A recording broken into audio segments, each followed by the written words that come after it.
Let's get right to it. Today we are discussing the one huge mistake that we human beings tend to make with our emotions when we are in a drawn-out crisis situation. One major mistake that we are all prone to make when we are stressed. And today we're not just going to discuss that one major mistake, but we're going to discuss the remedy to that one common mistake. We're going to practice that remedy as well. I'm going to walk you through an experiential exercise to help you rise above that common mistake and to help you get to know yourself better. So, stay with me. Here we go.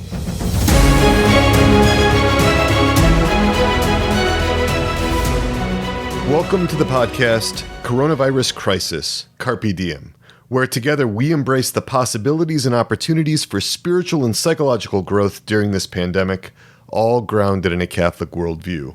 I'm clinical psychologist Peter Malinowski with Souls and Hearts. Thank you for being here.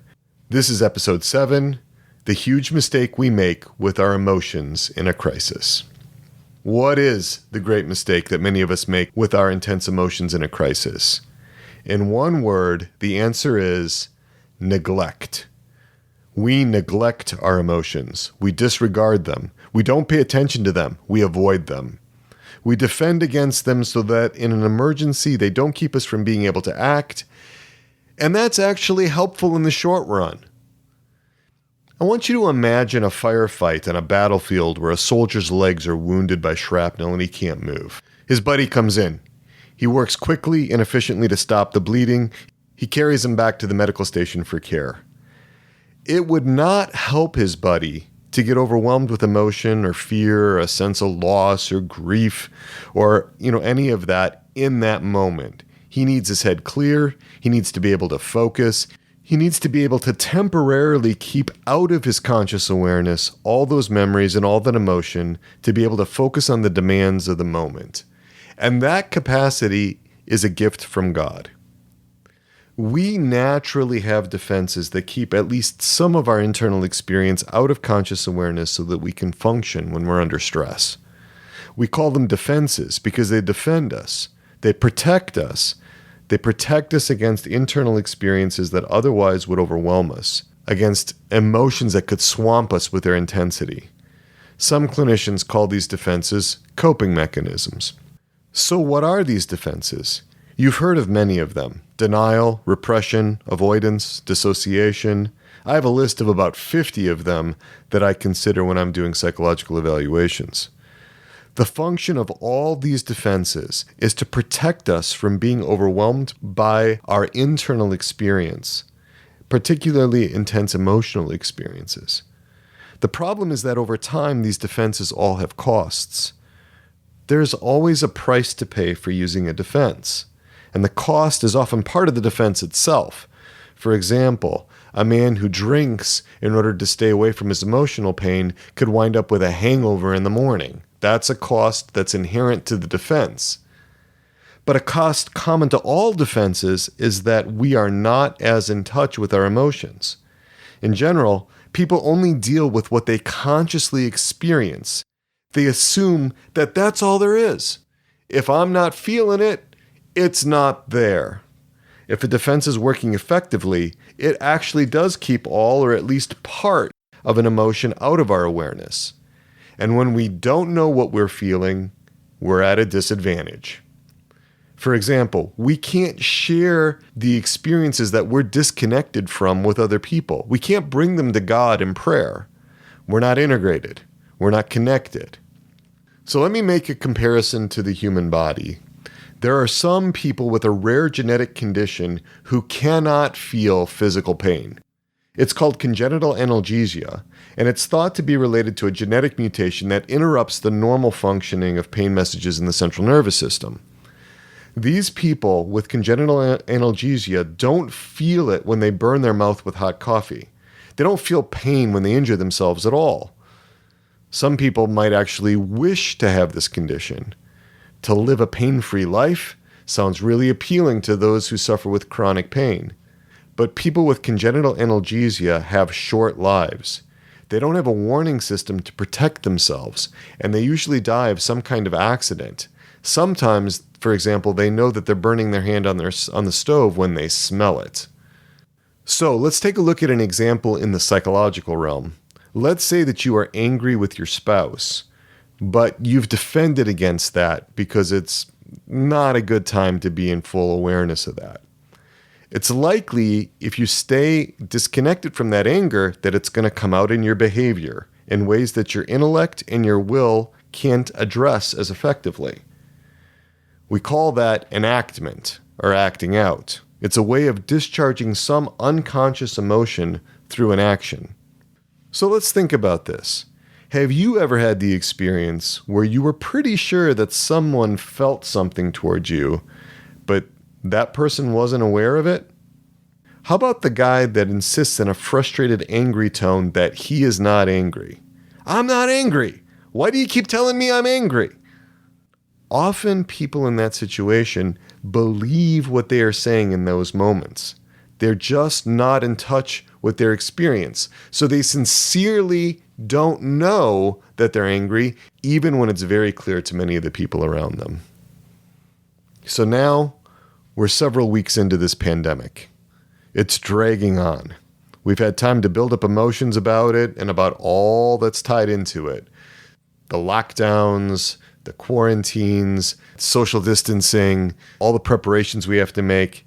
We've had time to build up emotions. The problem is not that we have some temporary disconnect from intense emotion. Like I said before, sometimes we need that. Sometimes to experience emotion in its intensity in the moment isn't helpful.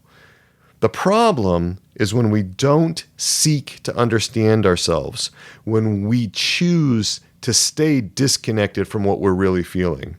That's when problems come in. So you might ask, Dr. Peter, how can my emotions influence my actions when I'm not feeling them? It's like this. Emotions signal important things that are going on within us. They inform us about our experience. And when those emotions are kept out of awareness by defenses, there's a God-given pull for the trouble to come to the surface. The more we repress and refuse to acknowledge an emotion, the more that emotion tries to get to the surface. It's like trying to keep a beach ball submerged under the water. Think about it this way on the flip side. Have you ever been in the presence of a compassionate person and then all of a sudden had an insight about what you're really struggling with? Some kind of realization? Somehow being in the presence of that person, a person who cares about you and who loves you, allows those defenses to dilate. It allows that material that was too threatening before to come to the surface. It created a space for you to be able to experience and to feel what's really going on inside. Happens all the time in therapy.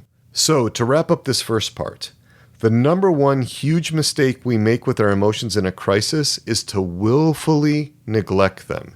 It's to plow on with never looking back, just being caught up in the demands of the moment and not taking the time to really inventory what's going on within us. It leads us to be disconnected from ourselves. It leads us to be out of touch with our internal experience.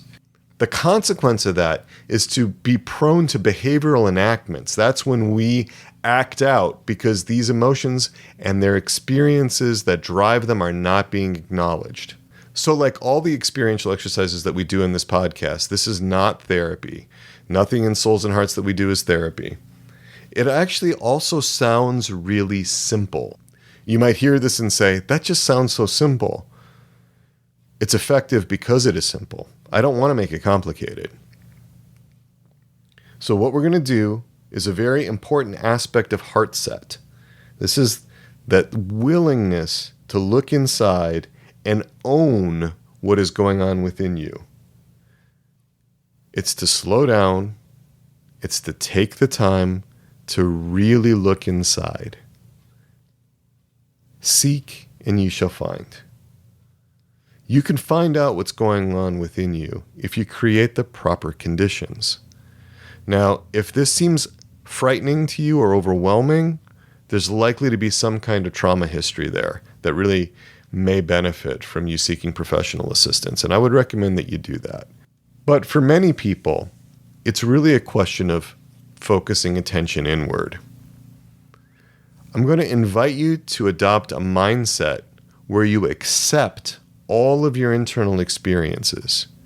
This is owning the emotions that you have, not shuffling them away, not driving them into the unconscious. If we look, we're going to see things that we don't want to see.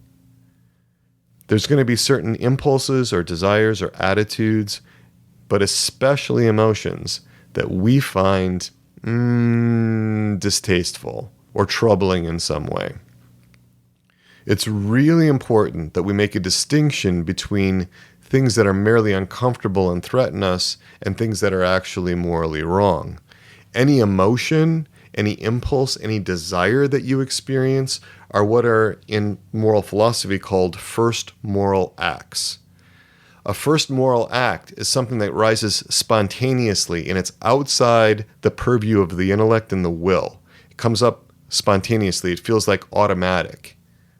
The moral weight comes in when we make a decision using our will, bringing in the intellect, about what we're going to do about that impulse, that emotion, or that attitude. That's where the moral weight comes in. So, to have a feeling of anger, even to have a feeling of anger at God, which is so common, that's not sinful. It's not sinful unless you act on it in some sinful way. Anger at God is disordered, right? Because God actually never commits injustices against us. But we often have ways that we perceive him having been unjust. When something happens, often in a crisis, that we don't understand and that we think reflects a lack of love for us. So that anger is always a response to at least a perceived injustice. The saints were the ones that really were most in touch with their internal experience. And do saints talk about how they've reached the pinnacle of human experience and about how well they have themselves together? No. They talk about their wretchedness. They talk about the ways in which they're disordered. They're not more disordered than the rest of us. They're just more in touch with their internal experience. And they're able to be in touch with it, I think, because they have a deep sense of the love of God for them anyway. That love of God, the compassionate sense that God is with them, allows them to be able to know themselves. Otherwise, it would be too much. Going back to the exercise, I'm going to ask you to set aside time, create a quiet place. This is a time to feel and a space to feel. And also to be gentle with yourself in this space. To go into it with that mindset of acceptance of whatever comes up. Just that it comes up. Just that it exists. Right? That doesn't mean that we're endorsing something that may be disordered like anger at God. It's not saying that that's great, that we want to keep that. It's merely acknowledging that it exists. Because once we acknowledge that it exists, we're in a much better position to use our intellect and our will to work with it more effectively. Note your reactions as you create that space to be gentle with yourself and to look inward and see what's there. You might draw or doodle. You might write down what you're experiencing in a journal. This is really good to put your thoughts and feelings into words. It allows the will and the intellect to engage in symbolic thought, which is really important. Let me know how that exercise goes for you. Email me at crisis@soulsandhearts.com. Let's stay connected. And if you sign up at soulsandhearts.com for this podcast, you'll get the Wednesday morning email with extra tips and insider information, including sneak peeks about what's coming up. I'm going to send everybody that's on my email list a list of the names of the 50 or so defenses that I consider in evaluating clients. You can just have the list, one right after the other, of what all those defenses are. Also, I'm really going to encourage you to reach out to your psychologically minded friends that are invested in the faith. This podcast is focused on a small segment of the population. It's focused on those who are committed to their faith and who really want to understand themselves and others better from a psychological perspective, in the service of being able to love them better. And in a crisis like we've got now, we need people that are self-aware. More and more people are getting more and more disconnected from themselves. We're seeing distress levels go up all over the place. Calls to crisis lines here in Indiana have increased 25-fold. This is an opportunity. This exercise that I'm describing to you is an opportunity for you to be able to step it up and to get connected with your own stuff. Nobody can do that for you. Not even God. God can't even connect with your experience instead of you, right? So let me know how it goes. Email me. Let's stay in touch, and let's invoke our patroness and our patron. Mother Mary, undoer of knots, pray for us. St. John the Baptist, pray for us.